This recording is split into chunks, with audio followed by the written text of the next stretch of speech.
하나님 말씀은 고린도후서 1장 1절로부터 3절까지 있는 말씀을 우리 함께 봉독하도록 하겠습니다.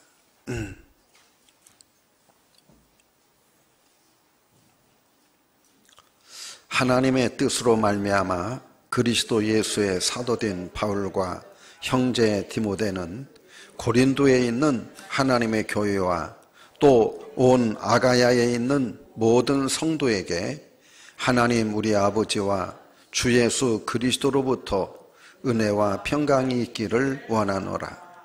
찬송하리로다. 그는 우리 주 예수 그리스도의 하나님이시오 자비의 아버지시오 모든 위로의 하나님이시며 아멘. 오늘 저녁에는 우리들 고린도 후서 이 개론을 공부하도록 하겠습니다. 이 성경 한 권을 이 짧은 시간에 이렇게 공부한다고 하는 것이 무리이지만은 우리들이 대략 성경 66권을 이렇게 해서 한번 훑어가면 이 성경에 무슨 말씀이 있고 우리들이 성경을 읽을 때 그래도 여러분들이 은혜 받고 해석하는데 많이 도움이 될 것이라고 생각을 합니다. 이 고린도 후서에 들어가기 전에 우리들이 성경의 지리를 좀 알으면 좋겠습니다. 여기 준비를 안 해놨는데 오른쪽으로 터키가 있습니다. 그것을 소아시아라고 그럽니다. 이 소아시아에서 가장 중요한 것이 바로 에베소입니다. 이 터키 해안가에 있는 도시. 그리고 거기에서 보스포루스라고 하는 해협을 이렇게 건너가면 이 가까운 것은 6km 밖에 되어지지 않습니다. 6km니까 바다 6km니까 뻔히 보이는 곳이죠. 그것이 바로 헬라 반도가 되어지게 되겠습니다. 그 헬라 반도 우리나라처럼 쭉하니 반도로 되어져 있죠. 제일 북부 지방을 마케도냐라고 합니다. 이 중부 지방을 아가야라고 합니다. 남부 지방을 그리스라고 합니다. 오늘날 이 헬라 이 반도를 뭐라고 불러요? 그리스. 바로 그리스라고 하는 말이 남부입니다. 남부. 성경이 기록될 때 이렇게 그래서 마케도냐. 우리들이 마케도냐 하면은 어떤 사람이 생각나요? 알렉산더죠. 알렉산더가 바로 이 마케도냐 출신입니다. 이 북부 지역이 마케도냐인데 거기에 핵심 도시가 바로 빌립보입니다.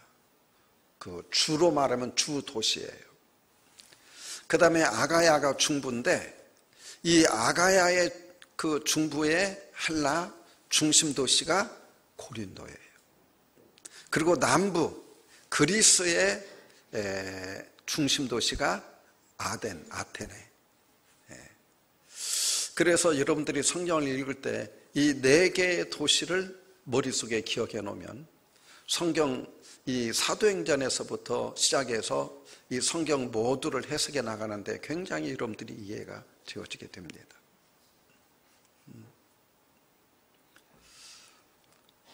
지금 이 고린도후서를 바울이 쓴 배경은 이 저자는 말할 것도 없이 바울이죠. 1절에서도 바울이 말하고 있죠. 그리스도 예수의 사도된 나 바울은 지금 아가야에 있는 모든 성도들과 마케도냐 고린도 교회에 편지를 하고 있다. 바울이 이 저자임을 분명히 말하고 있습니다. 그러면 왜 고린도후서는 썼느냐? 고린도 전서를 바울이 썼습니다. 바울이 그때 어디에 있었느냐? 에베소에 있었죠. 바다 건너 터키에 있는 에베소에 있을 때. 그 이유는 바로 고린도 교회에 허다한 문제들이 생겼습니다. 그래서 그 문제를 해결하기 위해서 바울이 편지를 썼어요. 그런데 이 바울 쓴 편지가 고린도 전서인데 이 고린도 전서를 읽은 뒤에도 이 교회가 잠잠해지지 않았어요.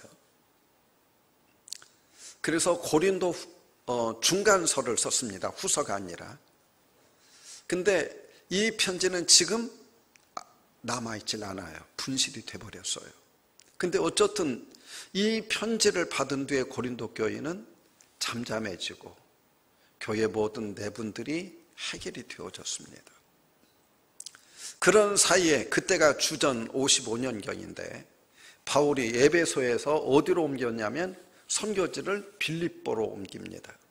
빌립보는 이 헬라 반도의 가장 위에 마케도냐의 주도라 그랬어요.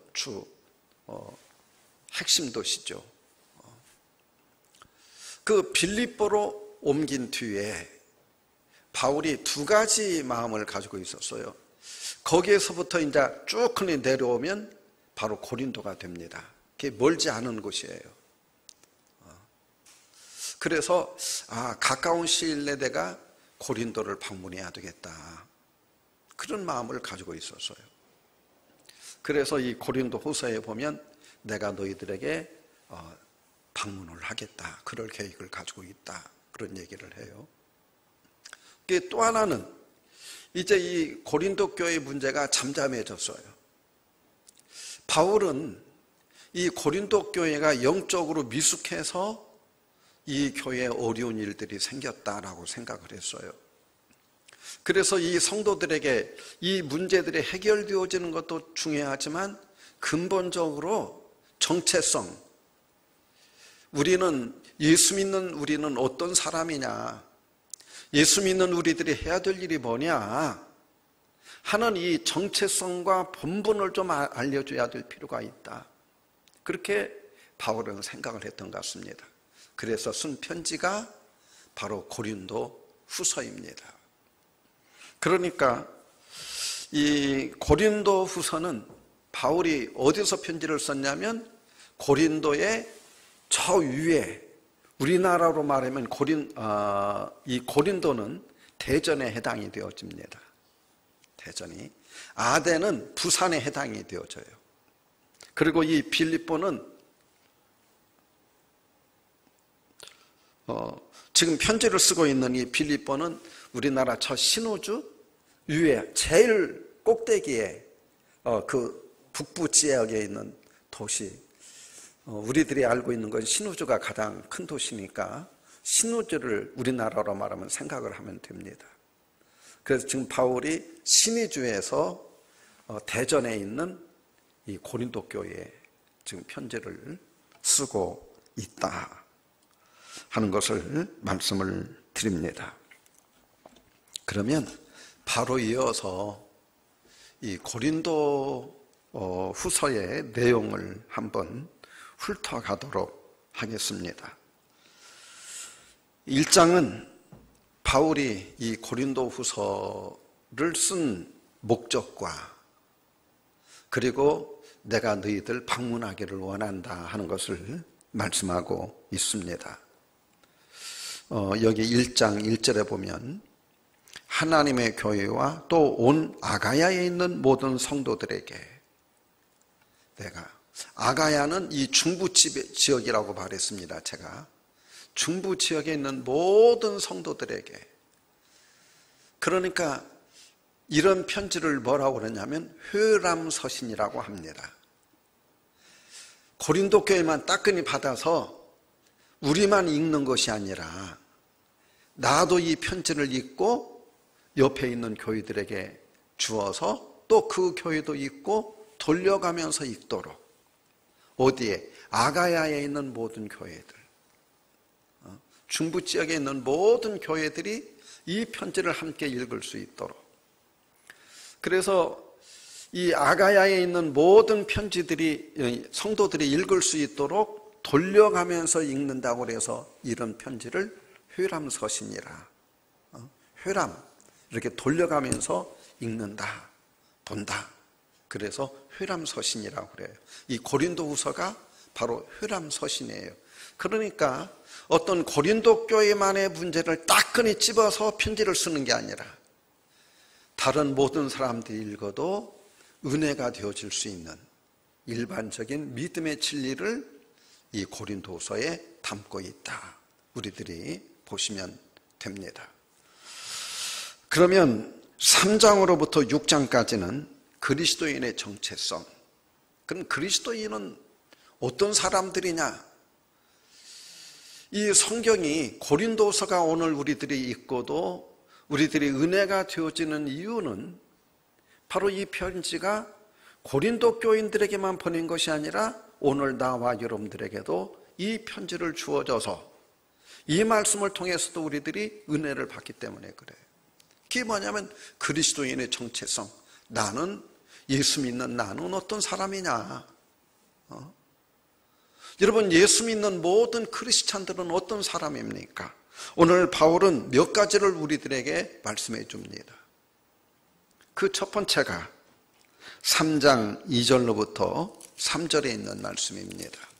3장 2절로부터 3절에 한번 같이 읽어봅니다. 시작.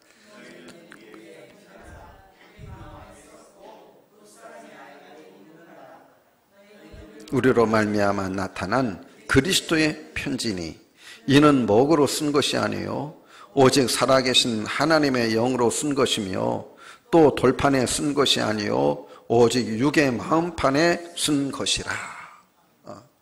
첫 번째는 너희는 그리스도의 편지다. 여러분, 성령님이 우리 안에 믿음을 주셨어요.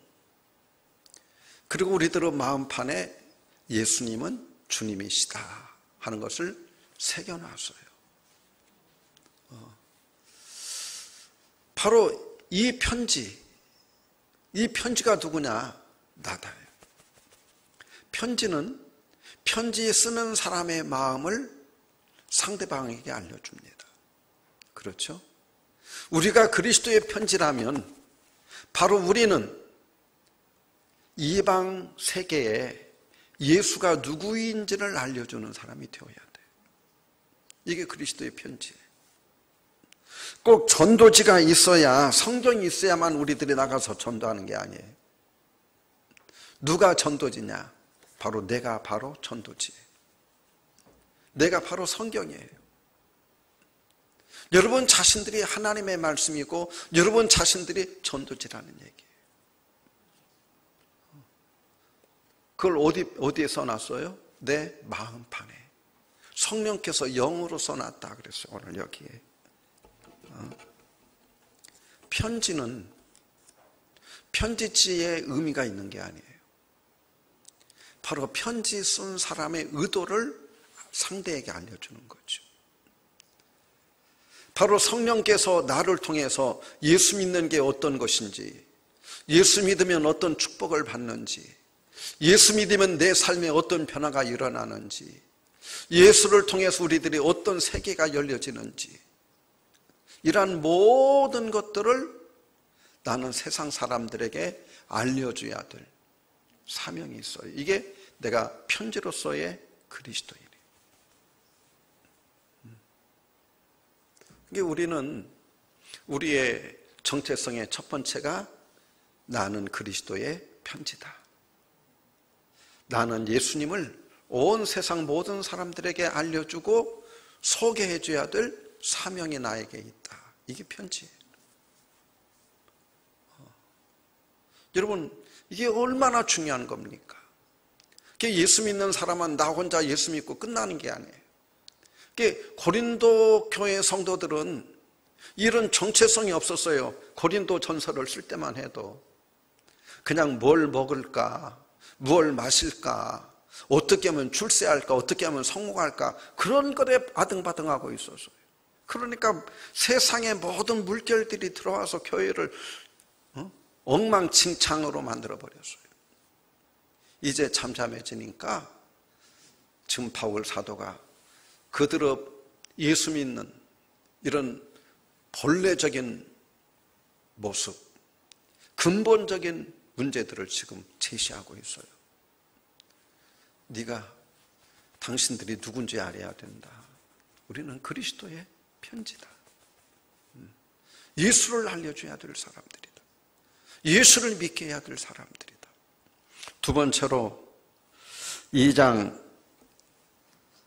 14절로부터 16절이 있어요. 2장 14절로부터 16절까지 같이 한번 읽습니다. 시작. 항상 우리를 그리스도 안에서 이기게 하시고 우리로 말미암아 각처에서 그리스도를 아는 냄새를 나타내시는 하나님께 감사노라. 계속해서 이 사람에게는 사망으로부터 사망에 이르는 냄새요, 저 사람에게는 생명으로부터 생명에 이르는 냄새라. 누가 이 일을 감당하리요. 예. 우리는 생명으로부터 생명에 이르게 하는 냄새다. 우리의 정체성은 뭐라고요? 그리스도의 향기. 그리스도의 향기. 그리스도의 아름다운 냄새를 풍겨주는 사람. 여러분, 세상은 썩은 냄새를 얼마나 진동하는지 모릅니다. 여러분, TV나 신문을 그냥 그대로 읽을 수 있습니까? 너무너무 썩은 진동하는 냄새 때문에 보거나 읽을 수가 없어요. 너무너무 얼마나 이기주의고 얼마나 뻔뻔하고 그냥 눈에 뻔히 보이는데 거짓말하고 이랬다 저랬다. 여러분, 왜 그래요? 그들은 썩은 냄새이기 때문에 그래요. 썩은 냄새이기 때문에. 여러분, 생선을 싼 종이는 그 종이에서 무슨 냄새가 나요? 생선 냄새가 나요. 여러분, 향수를 쌌던 종이에서는 뭔 냄새가 나요? 향수 냄새가 나요. 우리 안에는 누가 있어요? 예수가 있어요. 예수가 어디에 있어요? 내 신비에, 내 심령 안에 있어요. 그렇다면 나를 통해서 누구 냄새가 나요? 예수 냄새가 나요. 이 예수 냄새를 성경은 그리스도의 향기다, 이건 생명의 냄새다라고 말씀하고 있어요. 여러분, 나를 통해서 생명의 역사가 일어날 수 있는, 생명을 살리는 생명의 냄새가 되어진 거 얼마나 우리들 감사합니까? 썩은 냄새가 아니라. 본래 우리들도 썩은 냄새 풍기던 죄와 허물로 죽었던 우리들이죠. 근데 예수님이 우리를 그의 보혈로 구원해 주시고 살려 주시고 우리 안에 성령으로 예수의 영을 불어넣어 주셨어요. 그래서 예수의 냄새가 된 거예요. 진실로 예수의 향기를 항상 풍기는 여러분들이 되어지기를 주의 이름으로 축원합니다. 세 번째로 4장 7절로부터 10절에 있는 말씀이에요. 같이 한번 또 읽어봅니다. 우리가 이 보배를 질그릇에 가졌으니 이는 심히 큰 능력은 하나님께 있고 우리에게 있지 아니함을 알게 하려 함이라. 우리가 사망으로 우겨쌈을 당하여도 쌓이지 아니하며 답답한 일을 당하여도 낙심하지 아니하며 택배를 받아도 버림받지 아니하며 거꾸로 뜨림을 당하여도 망하지 아니하고 우리가 항상 예수의 죽음을 몸에 짊어지면 예수의 생명이 또한 우리 몸에 나타나게 하려 함이라. 이 보배를 질그릇에, 일본의 유명한 작가가 쓴 소설 이름입니다. 질그릇이 뭐예요? 여기에서 그분이 말하고자 했던 우리 몸이 있죠. 우리는 흙으로 지어진, 하나님이 만들 때 흙으로 만들어서 질그릇이 있고, 우리 안에 있는 게 뭐예요? 보배. 이 보배가 뭐예요? 예수예요. 예수 믿는 성도들의 삶은 어떠해야 되느냐? 유명한 베스트셀러가 됐죠. 오늘 그걸 하나님이 말씀하고 있어요. 7절에서 이 보배를 질그릇에 가졌으니, 이 성경이 말하고 있는 이 보배는 예수님을 말하고 있어요. 이 질그릇은 우리들의 몸이에요. 우리들의 육체, 내 자신. 우리들은 질그릇에 불과해요. 퍽 깨지는 거예요. 실수도 하고 넘어지기도 하고 그저 실수도예요. 그런데 우리가 존귀한 자가 된 것은 우리들이 이 보배를 가졌다는 거예요. 이 보배 얘기하면은 생각나죠? 뭐가 생각이 나요? 동방박사 세 사람이 예수님께 보배를 바치기 위해서 동방에서부터 와가지고 보배압을 썩 열고 보배를 드렸더라. 여러분, 보배압이 아무리 좋아도 이 보배압의 가치가 있어요? 보배의 가치가 있어요? 보배예요. 보배. 보배압은 의미가 없어요. 질그릇이 되어졌다고 해가지고 보배의 가치가 변하나요? 아니요.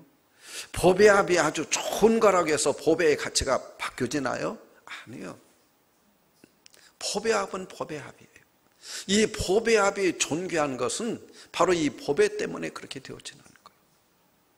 그래서 우리들이 예수 때문에 쓰러져도 넘어져도 버림을 당해도 공격을 받아도 우리들이 이런 것으로 인해서 망하지 않는 이유는 우리들이 이 안에 귀한 보배를 가지고 있기 때문이다. 지금 오늘 하나님 우리에게 말씀해 주시고 있어요.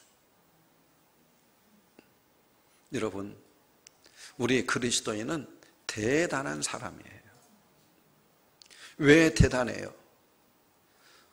세상에서 가장 귀한 보배, 하나님의 아들이라고 하는 예수를 우리들이 소유하고 있어요. 가장 귀한, 중세시대에 한동안 사람들이 성경에 나오지만 없어진 게 있어요. 지금 찾아보지 못하는 게. 그게 뭐냐면 법궤예요. 또 십계명 돌판이에요. 이런 것들을 찾아서 헤맨 사람들이 있어요. 아마도 전쟁과 난리 가운데 신실한 그리스도인들이 어딘가에다 잘 숨겨놨을 것이다. 이런 것들을 우리 한번 찾아보자. 세상의 보배 중에서 가장 귀한 보배라면 그런 것들일 것이에요. 그렇게 찾는 사람들이 많아요. 근데 하나님이 지금까지 그걸 나타내 보여주지 않았어요. 왜? 보배 중에 보배는 법궤도 아니고 십계명도 아니에요. 돌판도 아니에요. 가장 귀한 돌판, 저 보배가 뭐예요? 예수. 믿습니까? 예, 그 예수를 하나님 우리에게 주신 거예요. 그것들은 가짜예요. 법궤도 그게 중요한 게 아니에요, 여러분. 십계명 돌판도 중요한 게 아니에요. 그게 무슨 의미가 있어요? 우리에게 말씀 주신 것이 중요하죠. 말씀이 우리 안에 있는데요. 예수가 중요해요. 예수는 보배 중에 가장 귀한 보배예요. 이 보배를 하나님이 나와 여러분들에게 주셔서 우리들이 지금 이 보배를 안고 살아가는 거예요. 그러니 여러분, 그리스도인이라고 하는 게 얼마나 존귀한 자입니까? 얼마나 귀한 자입니까? 사람이 늙어가면 쭈그러지고 복이 흉해져요.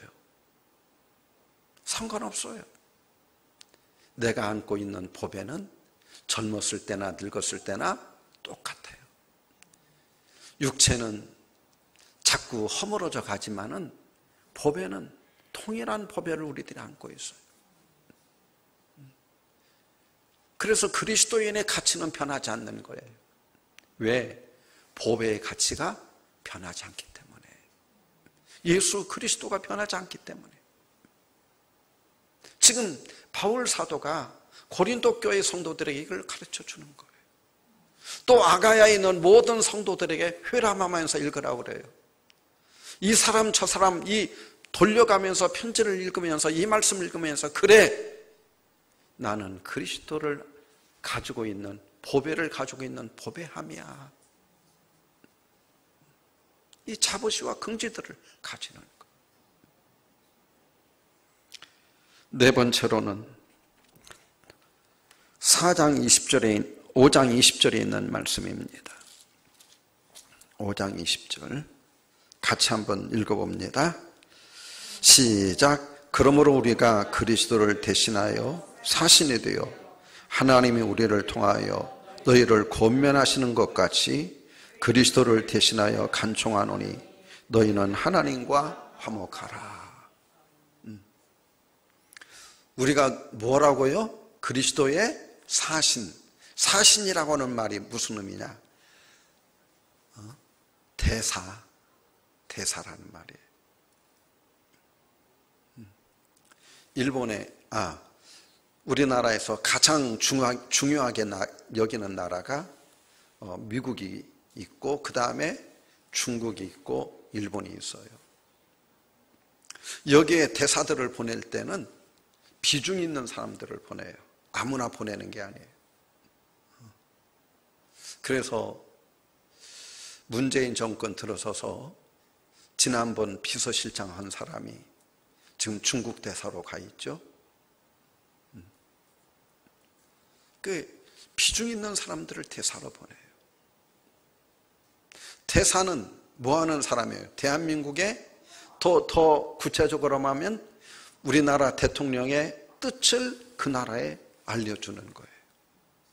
그래서 무슨 문제가 생기면 그 나라와 우리나라 사이에 이런 오해되어지는 것들을 다 해결하고 화목하게 만드는 거예요. 이것을 대사를 오늘 위에서는 화목하게 하는 직분이다. 그래서 18절에서는 우리 5장 18절을 한번 같이 읽어봅니다. 모든 것이 하나님께로 났으며 그가 그리스도로 말미암아 우리를 자기와 화목하게 하시고 또 우리에게 화목하게 하는 직분을 주셨으니 세상과 우리 사이를 화목하게 만드는 거예요. 이 교회와 세상 사이에 바로 화목하게 만드는 일, 이게 대사들이 하는 일이에요. 그걸 우리들이 하라는 거예요. 그걸 이번 코로나 때문에 한동안 교회와 현 정부 사이에 오해들이 있었어요. 자꾸 교회를 통해 가지고 교회가 이 코로나가 확산되어지는 주범인 것처럼 막 몰아가고 그래서 우리나라 국무총리 정세균 씨도 집사님이십니다. 민주당의 이낙연 대표도 집사님이십니다. 그럼에도 불구하고 교회와 소통이 안 되니까 어려움들이 있었어요. 지금은 그런 것들이 잘 소통이 되어지고 그래서 해결이 잘 되어지고 있습니다. 여러분, 바로 하나님이 우리를 불러주신 것은 세상의 교회를 오해하지 못하도록 예수님과 화목시켜라. 화목하게 하는 직책. 바로 예수님을 우리들이 바르게 알려주어서 교회와 아주 밀접한 관계를 맺도록 만드는 이 사명이 누구에게 주어졌느냐? 나와 여러분들에게 주어졌어요. 그게 세상의 교회를 오해하지 못하도록 만들어야 돼요. 우리들이 예수님 잘 알려줘야 돼요.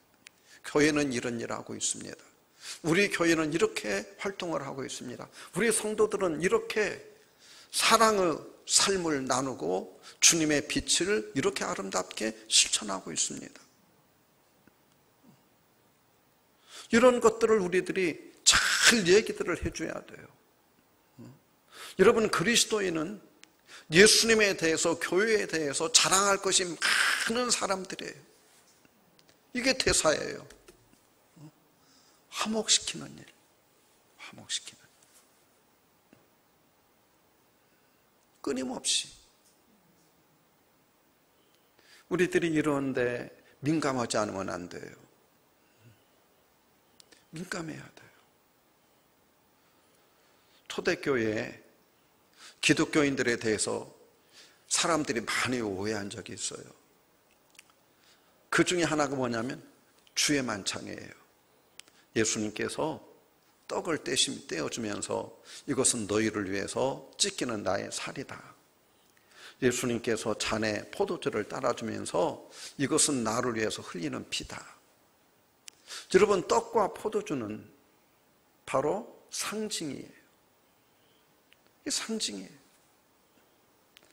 그런데 이 상징이라고 하는 것을 세상 사람들은 이해를 못해요. 그냥 그 말 그대로, 야, 그리스도인들은 사람을 잡아서 살을 먹고 피를 먹는데 예배 시간마다 사람들 인육을 먹고 사람의 피를 마시는 사람들이래. 여러분, 오해를 한 거예요.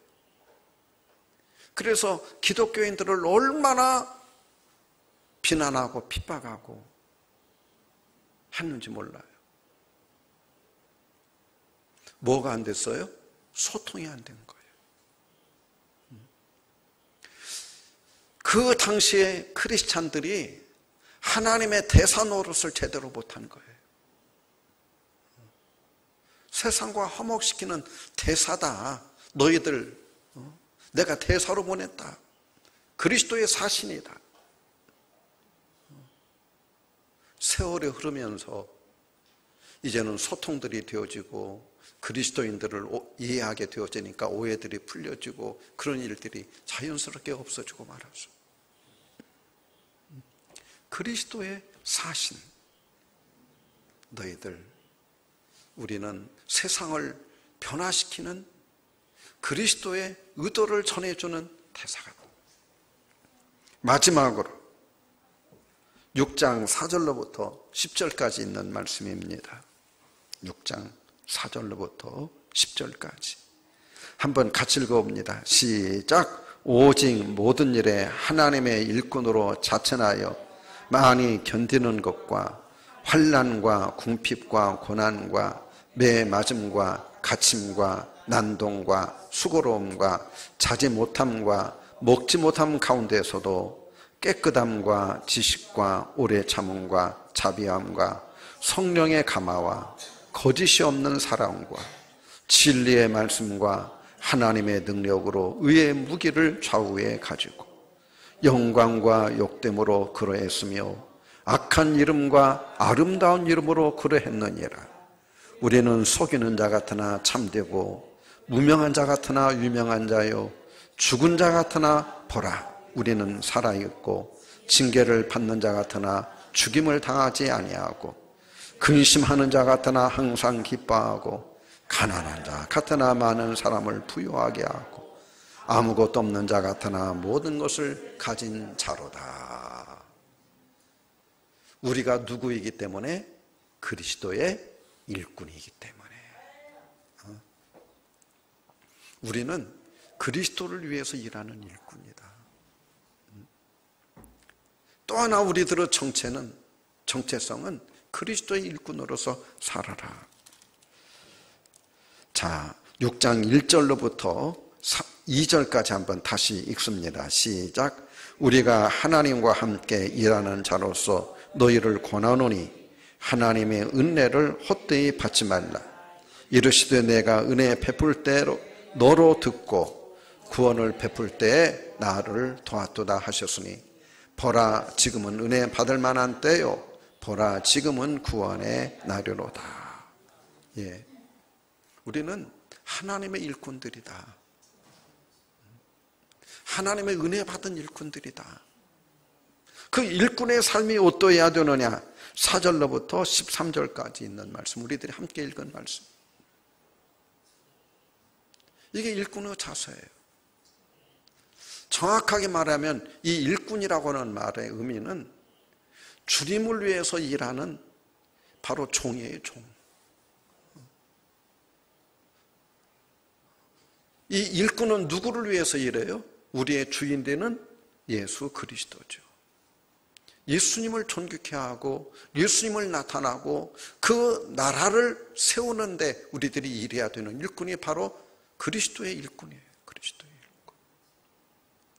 여기서 일꾼이라고 하면 꼭 어떤 직분, 장로님이 되고 권사님이 되고 집사님이 되고 그게 아니에요. 우리들이 예수 믿으면서부터 바로 바울 사도는 너희들은 그리스도의 일꾼이다. 하나님의 일을 하는, 하나님 나라를 세우는 일꾼이 되어야 된다. 여러분들은 그리스도의 일꾼임을 우리들이 자각해야 되어집니다. 그리스도를 위해서 우리는 어디 가든지 그리스도를 위해서 일해야 될 사람들이, 이걸 잃어버리면 안 돼. 예수님의 일꾼이라는 거. 그래 바울 사도는 지금 이 일반적인 그리스도인의 정체성, 예수 믿는 너희들이 어떤 사람인 줄 아느냐 하는 것을 지금 5가지를 말씀을 하고 있어요. 그리스도의 향기, 그리스도의 편지, 그리스도의 보배함, 그리스도의 사신, 그리스도의 일꾼. 여러분, 참 우리들이 내가 누구인지 이 정체성만 우리들이 확립해 놔도 우리들이 흔들릴 수가 없어요.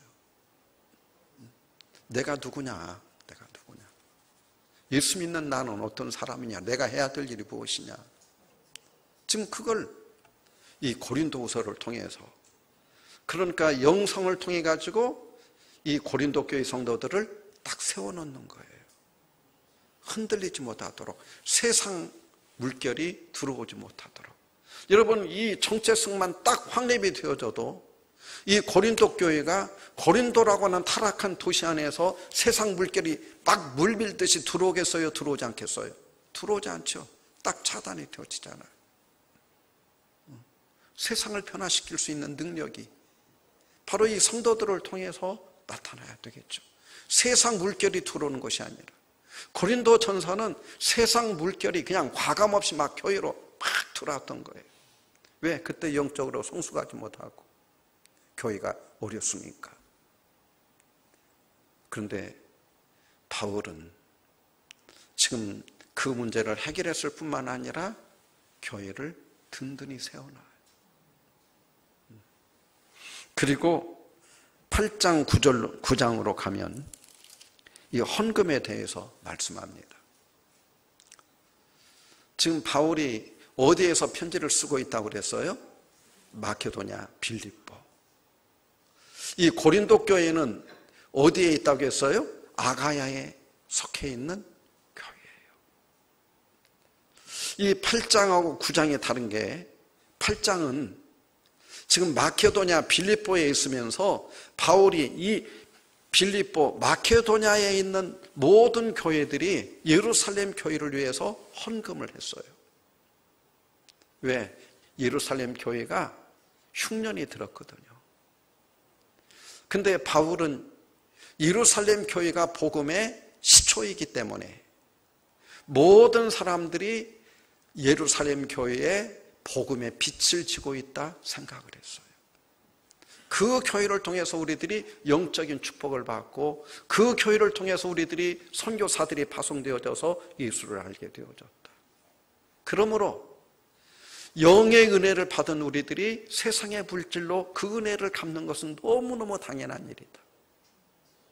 이것을 목사님에게도 똑같은 말로 이야기를 하고 있어요.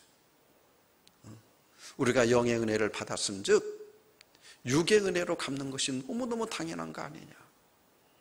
그러면서 마케도냐 교회들이 모아서 지금 이 예루살렘 교회를 위해서 헌금을 했어요. 그게 8장 1절부터 있는 말씀이에요. 우리 3절까지 한번 같이 읽어보도록 하겠습니다. 시작. 형제들아, 하나님께서 마케도냐 교회들에게 주신 은혜를 너희가 알리노니 환난의 많은 시련 가운데서 그들의 넘치는 기쁨과 극심한 가난이 그의 풍성한 연보를 넘치도록 하게 하였느니라. 내가 증언하노니 그들이 힘대로 할 뿐만 아니라 힘에 지나도록 자원해서 헌금했다. 지금 마케도냐는 바울이 현재 있는 빌립보, 편지 쓰고 있는 그곳이에요. 이곳에 있는 성도들이 지금 많은 헌금 했는데 어떤 상황에서 환난과 너무너무 많은 시련 가운데 우리들이 예루살렘 교회를 돕는다고 하는 그 기쁨으로 모든 성도들이 동참했는데 힘대로 할 뿐만 아니라 힘에 지나도록 우리들이 헌금을 했다. 그래서 멀지 않아서 내가 그것을 전해주러 갈 것이다 하는 것을 고린도 교인들에게 편지로 알려주고 있어. 이 중요한 것은 그럼 마케도냐 교회의 이 헌금은 어떻게 시작이 되어진 것이냐, 그걸 9장에서 또 이야기를 하고 있어요.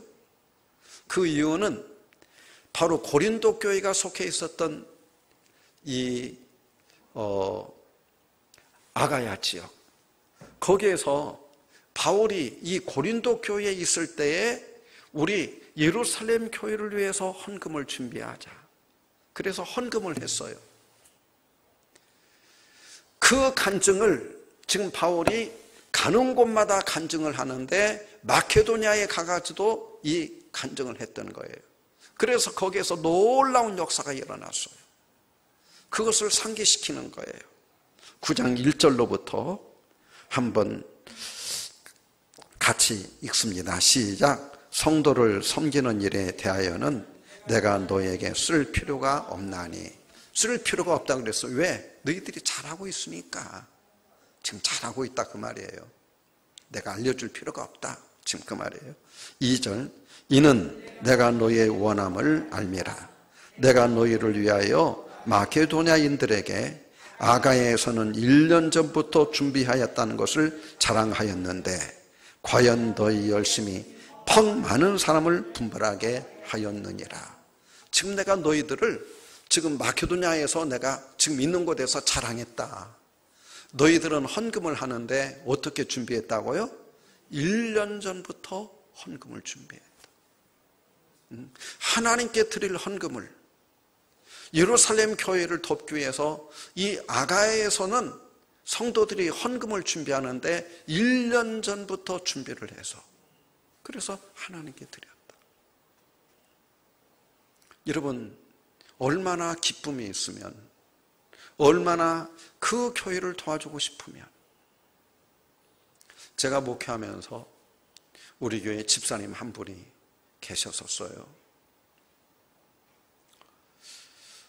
이 집사님은 추수감사절을 지내기 위해서 1년 동안 적금을 부어요. 그러니까 1년 동안 적금을 부어가지고 추수감사절에 하나님 앞에 헌금을 드려요. 참체가 굉장히 우리 집사님을 통해서 도전을 받았어요. 그 집사님이 원래 군산에서 신앙생활 하다가 전주로 와가지고 우리 교회에서 신앙생활을 했는데, 저도 우리 집사님을 통해서 많이 배우고 도전을 받았어요. 이 놀라운 일들이 아가야에서 일어났던 거예요. 바울이 지금 이 간증을 마케도냐에 가서 했더니 마케도냐 성도들이 그 극한 환난과 극심한 가난 가운데서도 그냥 기쁨으로 힘대로 할 뿐만 아니라 힘에 지나도록 바로 예루살렘 교회 성도들을 돕기 위해서 참여들을 했어요. 그래서 많은 헌금들이 모두와져서 이것들을 내가 예루살렘에 가지고 와서 전해야 되겠다. 4절부터 봅니다. 9장 4절부터 혹 마케도냐인들이 나와 함께 가서 너희가 준비하지 아니한 것을 보면 너희는 고사하고 우리가 이 믿던 것에 부끄러움을 당할까 두려워하노라. 지금 바울이 지금 얘기하는 거예요. 내가 곧 너희들을 찾아갈 터인데, 방문할 터인데 마케도냐 성도들이 나와 함께 동행할 것이다. 가서 보면 나는 너희들 1년 전부터 헌금을 준비했다고 얘기했는데 헌금이 준비되어 있지 않으면 내가 부끄러운 사람이 되지 않느냐, 내가 거짓말하는 사람이 되어지는 것 아니냐, 지금 그 얘기를 하는 거예요. 4절 말씀이 우리가 이 믿던 곳에 부끄러움을 당할까 두려워하노라. 5절, 그러므로 내가 이 형제들로 먼저 너희에게 가서 너희가 전에 약속한 연보를 미리 준비하게 하도록 권면하는 것이 필요한.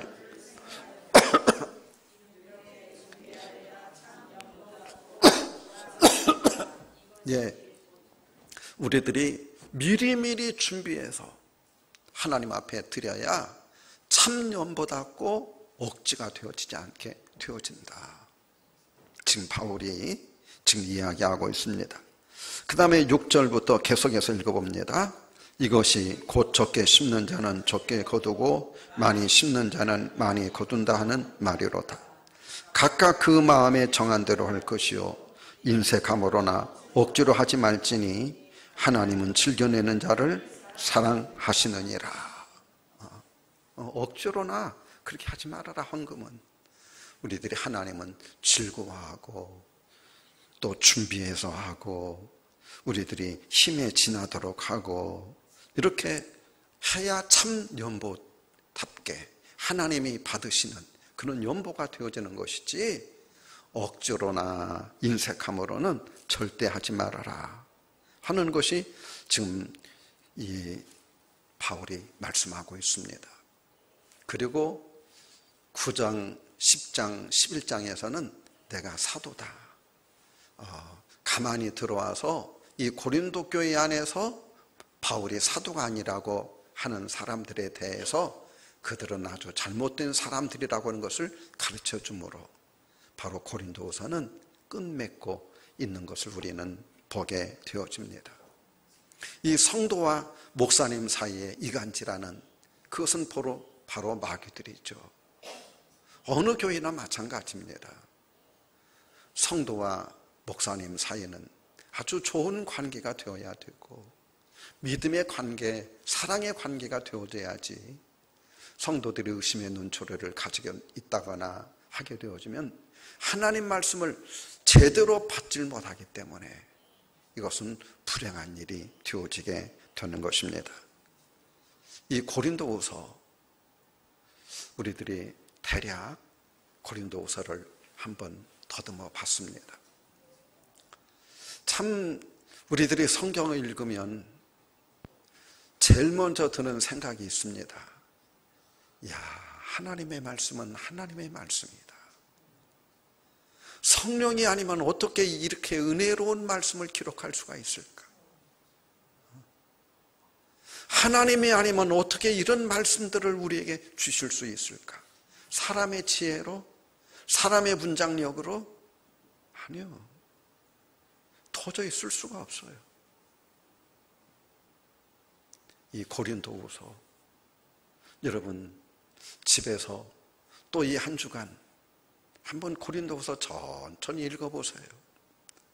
1장 1절로부터 목사님이 주신 말씀 생각하면서 쉽게 여러분들이 깨달아지고 은혜들이 될 줄로 믿습니다.